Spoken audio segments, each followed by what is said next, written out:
Bismillahirrahmanirrahim. Assalamualaikum warahmatullahi wabarakatuh. Bapak Ibu guru hebat, sahabat belajar, salam dan bahagia. Pada video kali ini, saya Wulan Dwi Aryani, guru IPS di SMP Negeri 1 Kandeman. Saya akan berbagi praktek baik pelaksanaan pembelajaran berdiferensiasi yang sudah saya laksanakan bersama murid saya di kelas 7. Materi peran pelaku ekonomi dengan judul Strategi Diferensiasi Produk Berbasis Habit Terintegrasi TPEC, Technological, Pedagogical, Content and Knowledge.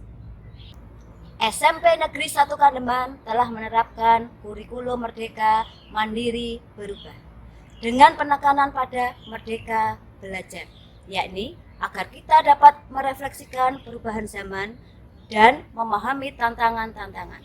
Juga penguatan profil pelajar Pancasila dengan berupaya menghantarkan murid agar siap hidup di masa depan dan mereka mampu mengisi zamannya. Untuk mencapainya, diantaranya pembelajaran dalam kelas harus mampu mengakomodir keberagaman dan kesiapan belajar murid. Pembelajaran dilaksanakan sesuai dengan filosofi Ki Hajar Dewantara, yakni sesuai kodrat alam dan kodrat zaman. Ketika anak lahir pada era digital dengan kemudahan teknologi yang dimilikinya, maka guru juga harus mampu menyesuaikannya. Kali ini saya akan membagikan pengalaman menerapkan pembelajaran berdiferensiasi dengan strategi diferensiasi produk berbasis habit terintegrasi TPEC. Bagaimana penerapan strategi diferensiasi produk berbasis habit terintegrasi TPEC yang sudah saya lakukan? Mari kita simak video berikut.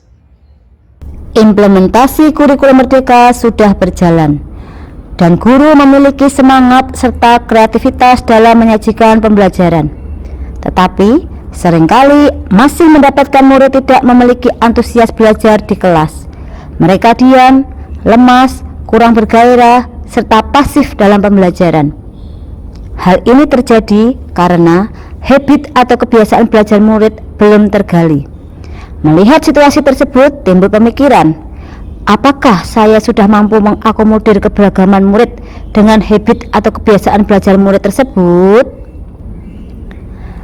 Agar dapat menyajikan pembelajaran yang mengakomodasi keberagaman murid sesuai habit atau kebiasaan terintegrasi TPEC, ketika sekarang murid lahir pada zaman digital, maka guru dapat menyesuaikannya. Strategi diferensiasi produk disajikan untuk mengurai, mencari solusi dari kondisi tersebut supaya pembelajaran akan lebih bermakna dan berpihak pada murid. Untuk dapat mewujudkannya, saya harus banyak belajar dalam kerangka mengupgrade ilmu dan pengetahuan. Di antaranya, belajar bersama komunitas MGMP IPS, komunitas guru penggerak, dan mempelajari pelatihan mandiri yang ada pada platform Merdeka Mengajar, supaya dapat menyajikan pembelajaran strategi produk berbasis habit terintegrasi TPEC. Habit atau kebiasaan murid terkait pemanfaatan TPEC di era sekarang semakin beragam dan berkembang. Guru pun diharapkan mampu menyesuaikannya, seperti pemanfaatan aplikasi-aplikasi online, di antaranya Canva, Quizzes, Padlet, Google Workspace for Education yang dapat diakses dengan akun @belajar_id. Implementasi strategi diferensiasi produk berbasis habit terintegrasi TPEC saya awali dengan melaksanakan asesmen awal pembelajaran non-kognitif berupa membagikan instrumen jajak pendapat untuk mengidentifikasi gaya belajar murid menggunakan aplikasi Quizzes. Kemudian didapatkan hasil murid dengan gaya belajar visual sejumlah 13 murid, auditori atau minat sastra 10 murid, dan kinestetik 9 murid. Setelah mendapatkan hasil gaya belajar murid yang beragam, dilanjutkan mendata kesiapan belajar menurut habit atau kebiasaan yang dilakukan murid terhadap teknologi atau aplikasi yang dimiliki dan dikuasai.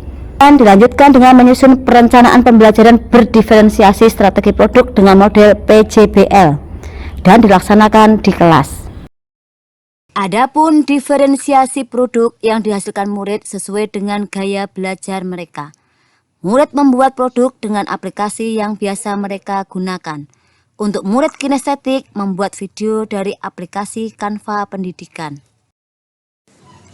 Murid dengan gaya belajar auditori atau yang berminat sastra, mereka membuat rekaman dengan menggunakan aplikasi podcast dan membuat puisi dari Canva Pendidikan.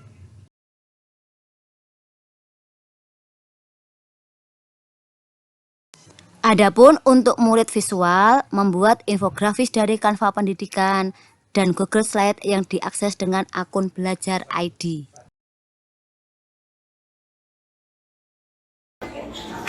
Seorang kelompok ekonomi satu rumah dalam semen.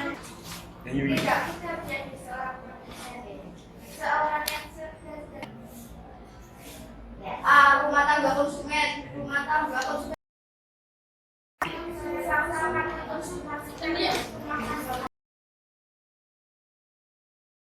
Di akhir pembelajaran, murid mengerjakan asesmen sumatif dengan Google Form dan melaksanakan refleksi pada Padlet.